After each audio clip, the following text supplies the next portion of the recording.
All right, guys. I gotta find a new one of these. My video for today is spontaneous because of a spontaneous event that has just happened within the last hour, and I'm still just shaking my head at it. And it has to do with the WWE. They let go of somebody major. So I want you to go and get a drink real quick so you can experience what I experienced. And then sit back down. I'll wait. Kitchen's over there. All right. There was a gigantic firing today in the WWE.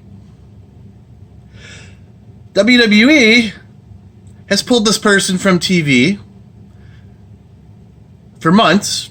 WWE basically had this character's whole IP, whole being switched to another person and stolen. Why was he off TV? No one knows. Why are they letting this person go when he was like literally the second, third biggest property in the company? The merchandise for this character alone is ridiculous. I went to WrestleMania and the gift or the merchandise store or whatever literally had an entire wall to this person, and he had well, at the time no one knew, but I mean it was all of his stuff and most of it was sold out. So I mean, and this was one of my favorite characters until they kind of watered it down and then they added another person to it. I mean, you should know who I'm talking about by now, just from my little subtle hints. But they just released Bray Wyatt. Oh yeah, this is the part where you're supposed to go, what? Bray Wyatt. Bray Wyatt is gone from the WWE. And I've said this about a few of these firings, that they're gifts. And after a while, I started to say that they're probably being done on purpose. They're tactical gifts, hoping or knowing that another company, insert name, is going to run up and snatch these guys, bloat their roster, and cause them problems and maybe force them to shut down. And a lot of these people that have been fired have been picked up from other companies. Shockingly, namely Impact. Ring of Honor really hasn't picked up anybody. I mean, they bring people in, but I don't know that they're signed. Like Chelsea Green is in Ring of Honor, but she's also in Impact. But anyways, this is a tactical nuke. There's been so many signings in AEW. Do I see AEW running and picking him up? I would say yes. You go and get Bray Wyatt. But you got to know Bray Wyatt is not coming to AEW as Bray Wyatt, and he's not coming to AEW as The Fiend, and he's creatively come up with some really great freaking characters, but already in his short career. Bray Wyatt, I loved. I love the Wyatt family. I don't know what the hell the WWE was thinking. The vignettes were awesome. The promos were awesome. He never won a major feud. He got a WWE title, but he never won a WrestleMania. He didn't even win his Mania match this year, and he was supposed to win it. And the match was stupid. I'm so glad I didn't spend money to go to night 2, because that was the only reason I wanted to go, was to see the Bray Wyatt match, which was the opener. And it was like, what? What? What am I watching? And then he went back to obscurity. Nobody ever saw him again. So, yes, I could see Bray Wyatt being signed. I'm sure you can come up with something again, but Bray Wyatt was legendary. The Fiend was fantastic.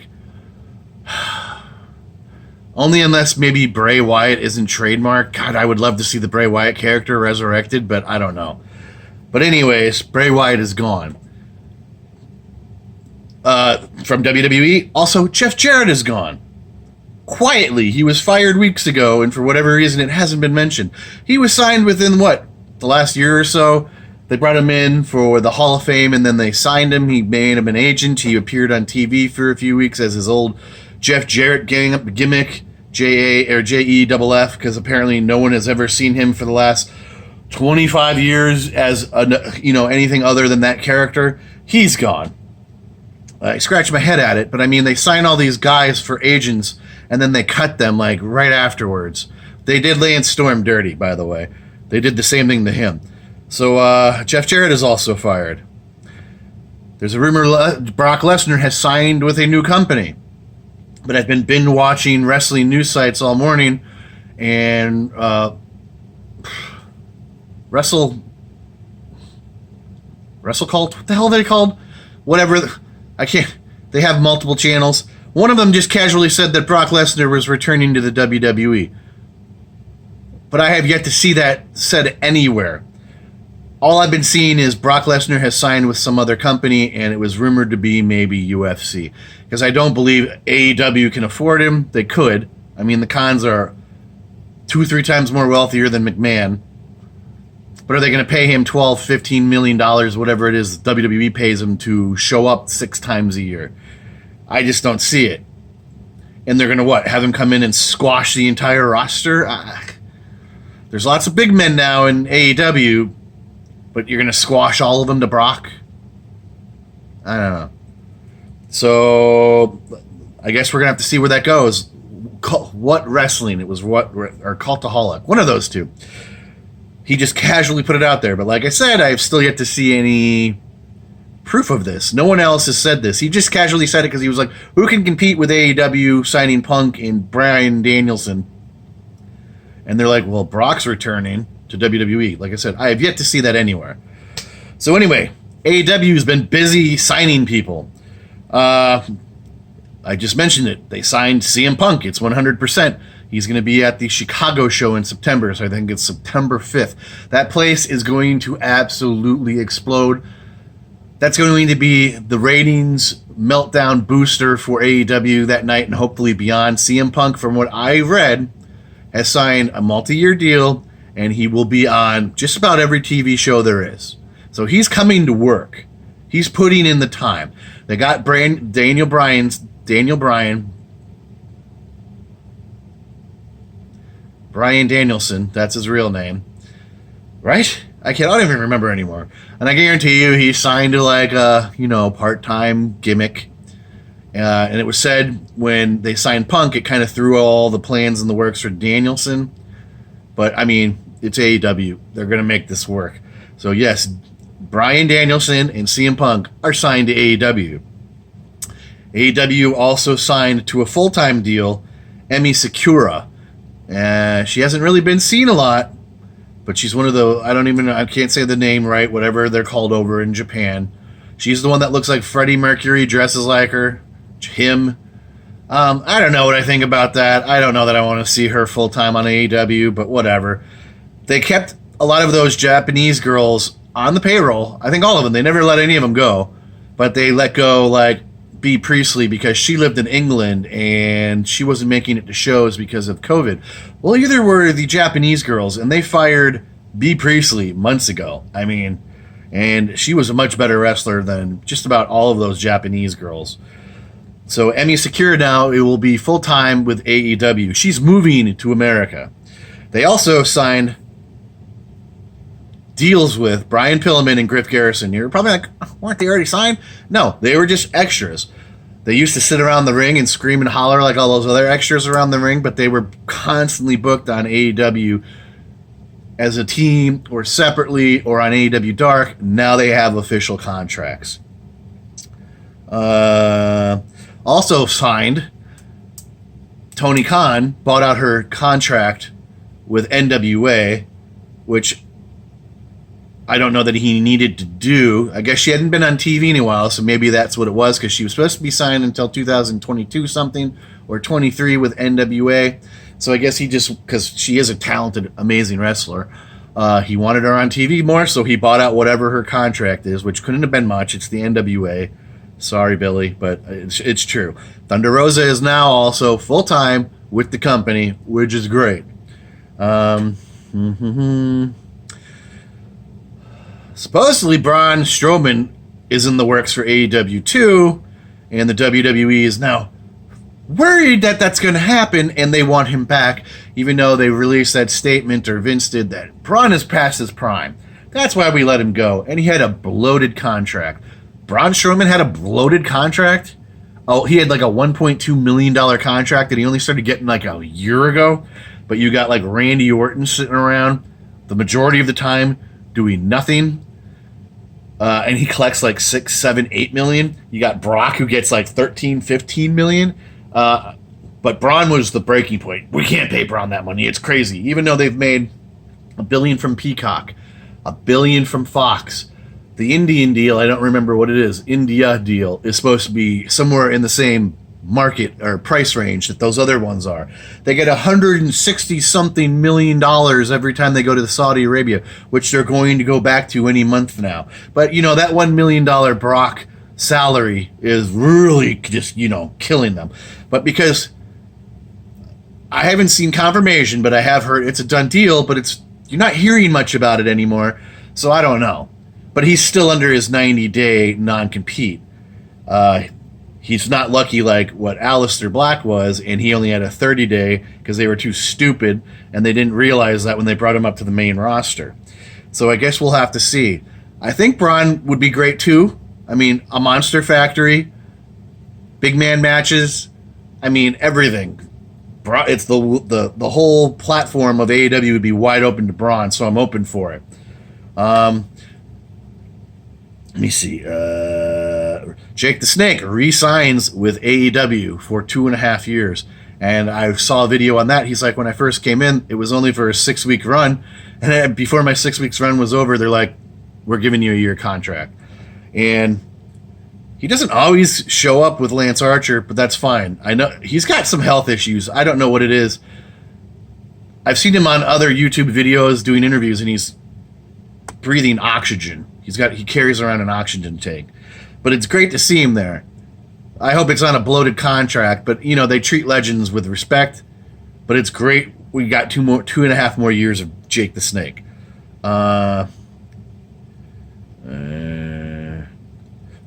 So some of this is just regular wrestling news at this point. I already said that. AEW is going to move to TBS in 2002 because TNT has too many contracts with like the NBA and stuff like that, and like they go have a big game or they're in the finals. It's landing on the nights of AEW, and they can't air at the same time, and they don't want to air AEW. What am I saying? AEW at like 11 o'clock midnight. So in 2002, which is very short time away, they're going to move to TBS. Let me see. The Rock is done with the Fast and Furious franchise. If you don't know about that, like basically everybody on the Fast and Furious franchise seems to hate The Rock. And he has a huge, like, it's not even a secret, beef with Vin Diesel. I know when they made Hobbs and Shobbs, that booted Fast 9 from being filmed to a later date and a later release, which just came out, but it was supposed to come out last summer, but because of COVID, it didn't. So there was a lot of animosity there because The Rock got on their franchise and is stealing their money to go make Hobbs and Shaws.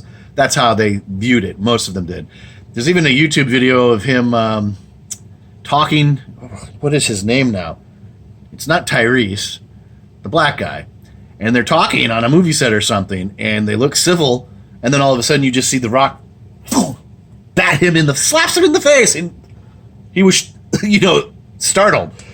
So, I mean, if that's the way The Rock acts, I don't know. I could see why everybody doesn't like him. But I think he's done with the whole thing altogether. I don't think there's going to be another Hobbs and Shabbs because that's part of the Fast and Furious franchise. So that was recently really not released. It was a thing about a week ago. All right. Oof. What is it? Last week, it was Matt Cardona goes to GCW and challenges Nick Gage. And this is an interesting fight. It wasn't like 5-star or anything like that. But Matt Cardona defeated Nick Gage. The fans didn't like it, and they showed it. I mean, he was pelted with beer bottles and everything else you could see. When he came, his intro music was playing for him to go to the ring. The fans mobbed him, and he didn't make it to the ring for like almost 5 minutes. But none of that was caught on the videos that I have seen. But he did talk about it. He's like, they have to get better security. He's like, I had to fight my way to the ring. So if you don't know what GCW is, what is it? Game Changer Wrestling. It's a hardcore company. And I can't believe Cardona's going there, but they draw a very, very, well, not very big crowd. For an indie show, they draw very big crowds. That show that he wrestled on easily had over 1,000 people. And I'm sure their tickets were $30, $40 a piece. So it's a decent payday.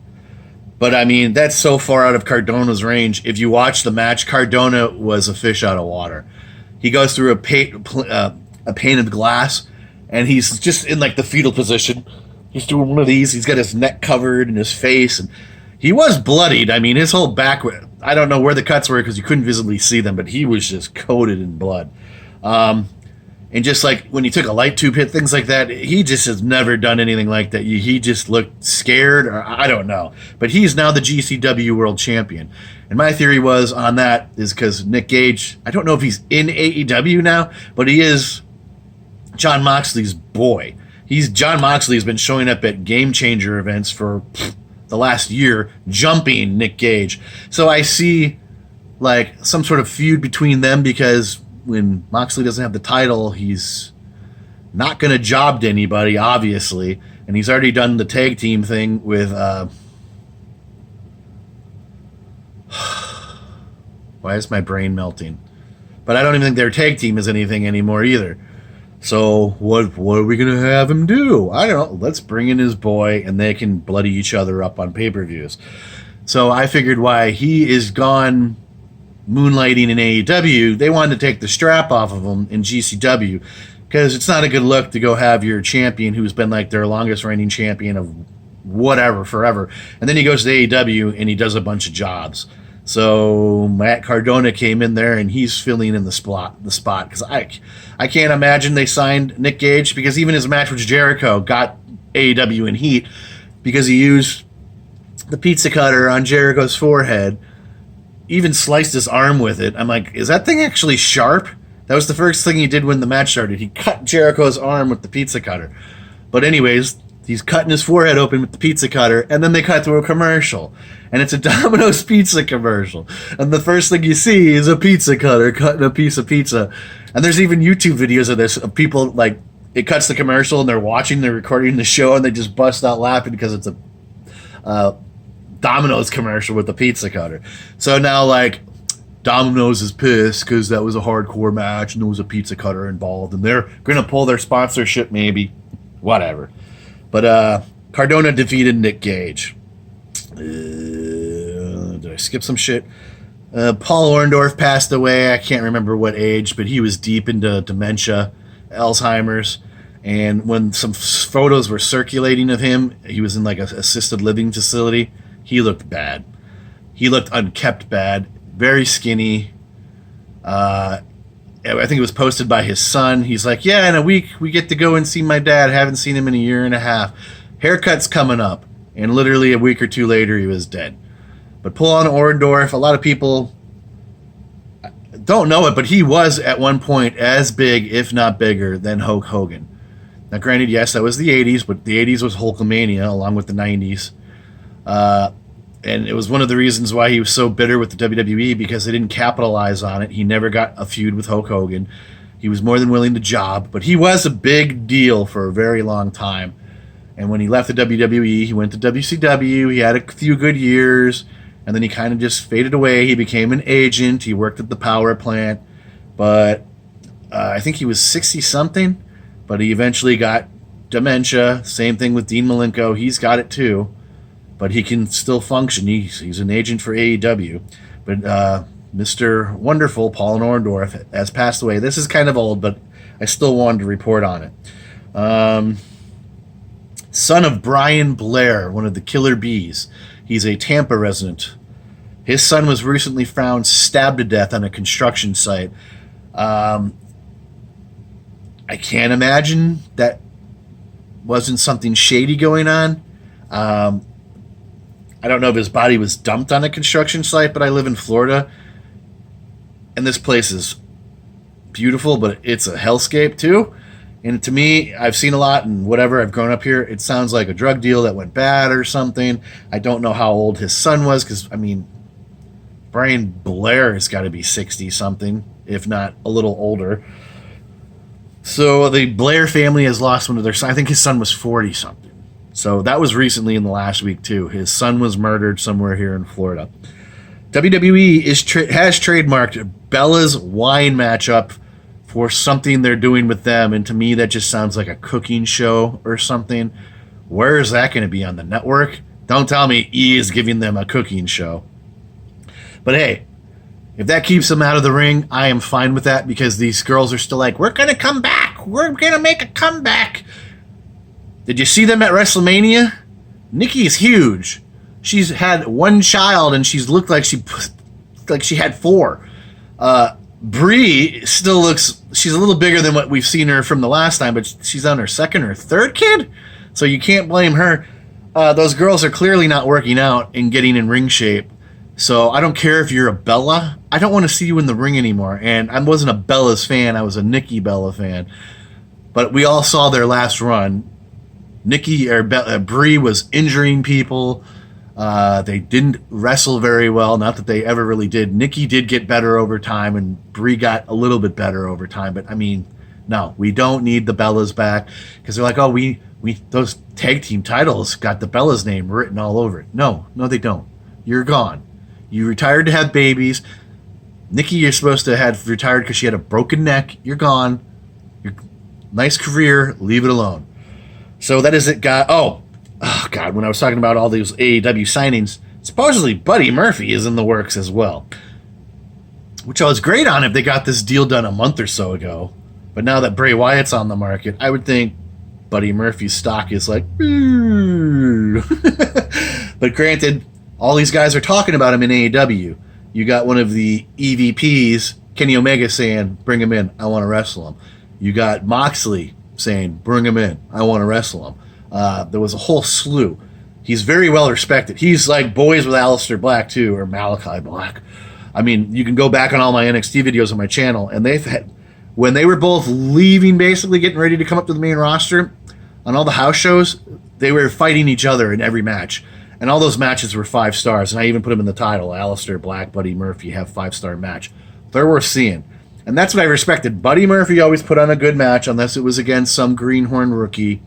Aleister Black always put on a good match. So does Adam Cole.